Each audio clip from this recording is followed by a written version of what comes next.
Diabetes mellitus is a condition linked with poor blood glucose regulation. Commonly referred to as just diabetes, it really is a collection of diseases associated with high blood glucose or hyperglycemia. Recent data from the Center for Disease Control estimates that over 9% of the U.S. population has diabetes, and that rises to over 25% for individuals over the age of 65. This graphic shows the sharp rise in the incidence of diabetes that we've had over the last 30 years. Starting here in 1994, there are a lot of states that didn't even collect data, but moving forward 2000, 2010, 2015, now every state collects data, and you can see this darker colors that are showing up, and they represent this increase in the incidence of diabetes, with this darker color there representing 9.7 to 15.2% of individuals in those states having diabetes. Understanding basic blood glucose regulation provides a framework for understanding what's going wrong with our blood glucose regulation. So let's take a look at that. Starting here with our blood glucose regulation, we'll look at the individuals with healthy values. So a healthy individual will have a blood glucose value at fasting below 100 milligrams per deciliter of blood. They'll eat, blood glucose will rise, insulin comes and pulls it back down by having blood glucose go back into the cell. If we look at someone with diabetes, their blood glucose at fasting will be above 126 milligrams per deciliter. When they eat, their blood sugar will go higher and it will remain higher, maybe never getting back down to that healthy level of fasting below 126. So this would be a blood glucose response curve for a healthy individual, and this one would be a blood glucose response curve for someone with diabetes. Having the sustained high blood sugar causes damage throughout the body, so it's something we want to avoid and treat if we have these conditions. Understanding the mechanism of this insulin glucose regulation can help us understand the different types of diabetes. So first of all, let's look at this. We're going to look at the difference, what's happening with these processes, starting outside the cell and then bringing that glucose inside the cell. So outside the cell, we're really talking about being in the blood. And when we eat, our blood glucose will rise. We have that food that's releasing the glucose. In response to that, the insulin gets released, and that insulin is going to dock onto an insulin receptor site. So you can think about that like a lock and key mechanism. And these insulin receptor sites are going to be on a cell wall, and it's like the lock, and the insulin is like a key. So it's going to dock onto that receptor site and trigger signal proteins to come in and then tell these glucose transport proteins to pull glucose out of the cell, or out of the blood into the cell. We end up with less glucose in the blood, we pull it in the cell, and the blood cell can use that for whatever it needs. Now, if we think about what can go wrong, we have these two major types of diabetes. We have type 1 and type 2 diabetes. Type 1 is about 5 to 10% of all the incidence of diabetes. And the problem here is there is no insulin. The pancreas stops producing it.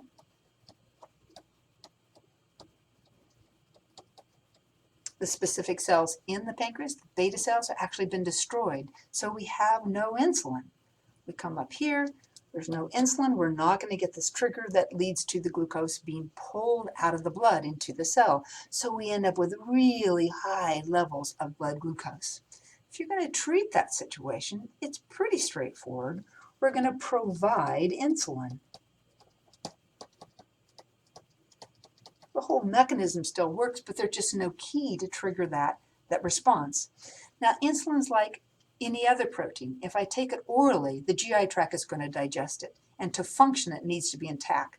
So if you're going to have type 1, we're going to treat the, type 1 diabetes, we've got to bypass that GI tract. So we're going to provide it with shots or an insulin pump. So that's type 1 diabetes. Type 2 is a little more complicated. With type 2, which is 90 to 95% of all forms of diabetes, the problem is the body becomes insulin insensitive.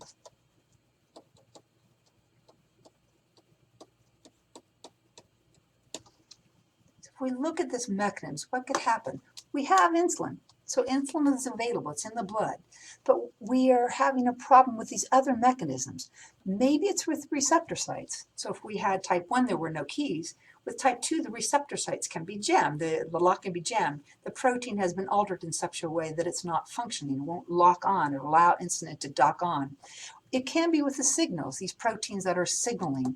It can be with these transporter proteins that are not functioning correctly. So a lot of things are going wrong, but the bottom line is that glucose is not being pulled into the cell. Now, this is not an all or nothing situation, more like type 1 diabetes. Rather, it is that these things are not working as well. Some glucose gets pulled into the cell, but the blood glucose remains higher than normal. Probably it doesn't go as high as type 1, but it still is high and normal and having these negative consequences. So we come back and think about what kind of intervention could we have. We do have medications that can help with these, depending on where the problem is in this mechanisms of insulin insensitivity, and these medications can be taken orally. We also want for treatment, we want weight loss. Obesity is associated with these mechanisms not working well. And weight loss, even a 10 to 20 pound weight loss, can really change how these mechanisms are working. So an intervention for type 2 diabetes would be weight loss. Another one is physical activity.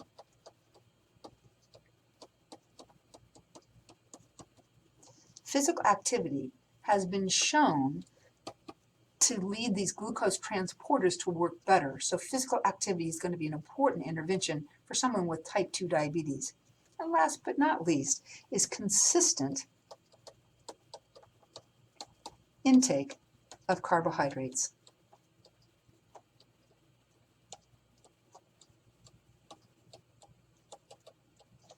If you have a mechanism that's being insensitive to insulin, we don't want to have these huge spikes in blood glucose. So if you're going to have donuts and soda for breakfast, heaven forbid, it would rise so high it would be hard to pull it back down. We'd also like to have foods that have a lower glycemic index, that don't have that spike in blood glucose. So consistent lower glycemic index of foods for carbohydrates is going to help with the treatment of diabetes, type 2 diabetes in particular. If we think about those risk factors, maybe we can avoid it. Well, when it comes to type 1, there are no clear risk factors that we're going to be able to control. There seems to be a genetic susceptibility and probably an autoimmune response to a viral or an infection. So there's not clear evidence of what we can do to lower incidence there. But there is with type 2. With type 2, there are risk factors that we cannot control. Age being one. It is more associated with being older, so we're not going to be able to try that. You can develop it when you're young, especially if someone is obese, but the average age of onset of type 2 diabetes is 53, so getting older is going to be a risk factor. Another one is going to be family history. If you have a family history of type 2 diabetes, you can't control that. Finally, the heritage, which is family history as well, but it is distinct. People of Hispanic, Black, and Asian heritage have a higher incidence of type 2 diabetes. But there are risk factors that you can control. One is going to be weight. We want to have a healthy weight. So these are what we want to reduce our risk. A healthy weight. As I mentioned before, obesity makes these mechanisms not work as well. So having healthy weight can reduce your risk. Another is being physically active.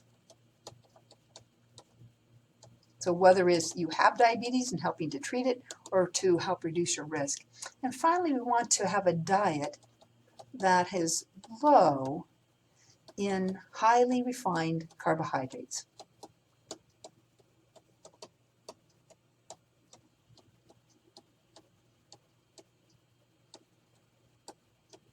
That is not just sugar. Sugar in itself does not cause diabetes, but when you have a lot of refined carbohydrates, including sugar, and it raises that blood glucose and keeps them sustained for a longer period of time, it requires more insulin. And if you're struggling with that regulation, that's going to make that situation worse. So diabetes is a condition we want to avoid, and some of those risk factors we can't control, but there are some that we can. So maintaining a healthy weight, remaining physically active, and avoiding a diet that's highly refined carbohydrates is going to be the best options you have to reduce your risk.